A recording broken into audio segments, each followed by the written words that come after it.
RRB NTPC under গ্র্যাজুয়েটের জন্য official notification জারি হয়ে গেছে, ফুল নোটিফিকেশন 7/2025। সম্পূর্ণ বিস্তারিত তথ্য এই ভিডিওর মাধ্যমে থাকছে। এখানে ইন্ডিকেটিভ নোটিশ জারি হয়েছিল 4 অক্টোবর 2025। অনলাইন আবেদন তোমাদের শুরু হচ্ছে 28 অক্টোবর থেকে 27 নভেম্বর পর্যন্ত তোমরা আবেদন করতে পারবে এবং আবেদন মূল্য জমা করতে পারবে 29 নভেম্বর পর্যন্ত। তো এখানে দেখো যে তোমাদের এখানে কোন কোন পোস্টগুলোতে নিয়োগ করা হচ্ছে। যে পোস্টগুলো আছে 12 লেভেলের জন্য সেগুলো হচ্ছে commercial cum ticket clerk, accounts clerk cum typist, junior clerk cum typist এবং হচ্ছে ট্রেন্স ক্লার্ক। যেখানে দেখো লেভেল 3 অনুযায়ী বেতন থাকবে কমার্শিয়াল কাম টিকিট ক্লার্কের জন্য। আর এগুলো যেগুলো আছে সেগুলো সবই লেভেল 2 অনুযায়ী তোমাদের বেতন থাকবে। মেডিকেল স্ট্যান্ডার্ডটা ভালো করে দেখে নাও। সিসিটিসি পোস্টের জন্য যারা দেখবে তাদের হচ্ছে B2 ক্যাটাগরি মেডিকেল স্ট্যান্ডার্ড থাকতে হবে। C2 ক্যাটাগরি মেডিকেল স্ট্যান্ডার্ড এইসব ক্লার্ক কাম টাইপিস্ট যে পোস্টগুলো আছে সেগুলোর জন্য। আর A3 ক্যাটাগরি মেডিকেল স্ট্যান্ডার্ড হচ্ছে ট্রেন্স ক্লার্কের জন্য। এজ লিমিট হচ্ছে 18 থেকে 30 বছর। 1/1/2026 হিসাবে তোমাদের এজ ক্যালকুলেট করতে হবে।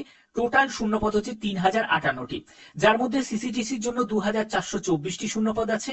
তারপরে অ্যাকাউন্টস ক্লার্ক কাম টাইপিস্টের জন্য 394টি, 163টি হচ্ছে জুনিয়র ক্লার্ক কাম টাইপিস্টের জন্য এবং ট্রেন্স ক্লার্কের জন্য 77টি শূন্যপদ আছে।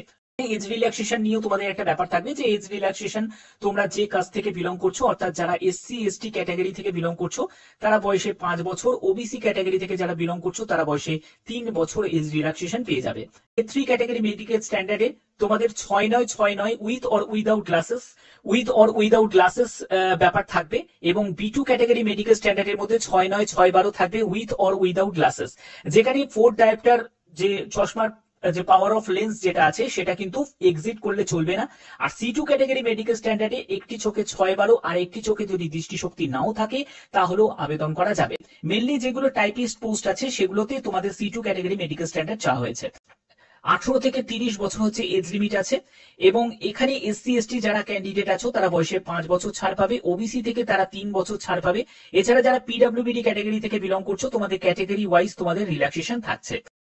হচ্ছে এডুকেশন কোয়ালিফিকেশন। এখানে তোমরা জানোই যে এডুকেশন কোয়ালিফিকেশন তোমাদের উচ্চ মাধ্যমিক পাস যোগ্যতাই প্রয়োজন আছে এবং এখানে তোমাদের 500 টাকা আবেদন মূল্য লাগবে। এই 500 টাকা আবেদন মূল্য যারা ইউআর প্রার্থী আছো, যারা ইডব্লিউএস প্রার্থী আছো, যারা ওবিসি প্রার্থী আছো তাদেরকে দিতে হবে। পরবর্তী সময় তোমরা 400 টাকা রিফান্ড পেয়ে যাবে। আর এসসি এসটি ওমেন ক্যান্ডিডেট, পিডব্লিউবিডি, ফিমেল ট্রান্সজেন্ডার যারা আছো তাদের ক্ষেত্রে তোমাদের 250 টাকা আবেদন মূল্য দিতে হবে এবং পরবর্তী সময় তোমাদের প্রিলি পরীক্ষা দেওয়ার পরে 250 টাকাটাই তোমরা রিফান্ড পেয়ে যাবে।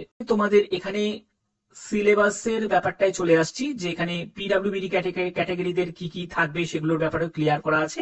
তো দেখো তোমাদের সিবিটি 1 এর ক্ষেত্রে 90 মিনিট তোমরা সময় পাবে। 40 জেনারেল অ্যাওয়ারনেস থেকে, 30 হচ্ছে ম্যাথমেটিক্সে, 30 হচ্ছে জেনারেল ইন্টেলিজেন্স অ্যান্ড রিজনিং এর উপর।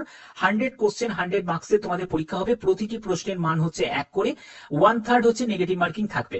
ঠিক আছে, এর পরবর্তী হচ্ছে তোমাদের সিবিটি 2 তে তোমরা চলে যাবে। সিবিটি 2 তে হচ্ছে 90 মিনিট সময় থাকবে, 120টা কোশ্চেন, 120 নম্বরের পরীক্ষা হচ্ছে, 50টা জেনারেল অ্যাওয়ারনেস, 35টা হচ্ছে ম্যাথমেটিক্স, 35টা হচ্ছে জেনারেল ইন্টেলিজেন্সের উপর। প্রতিটি প্রশ্নের মান হচ্ছে 1 করে এবং এখানেও 1/3 হচ্ছে নেগেটিভ মার্কিং থাকবে।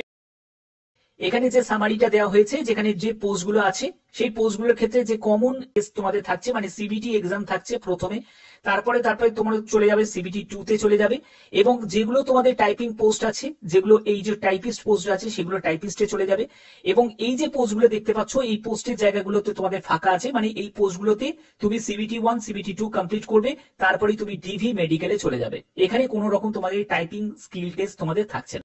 এখানে পরবর্তী হচ্ছে কিভাবে আবেদন করতে হবে। তোমরা যারা যারা form fill up related video চাও তারা অবশ্যই যদি কমেন্ট করো তাহলে তোমাদের form fill up related video অবশ্যই তোমাদের দেবো। একদম সুন্দরভাবে কিভাবে তোমরা ফর্ম ফিল আপ করবে একদম নির্ভুল ভাবে সেটা তোমাদের দেখিয়ে দেবো।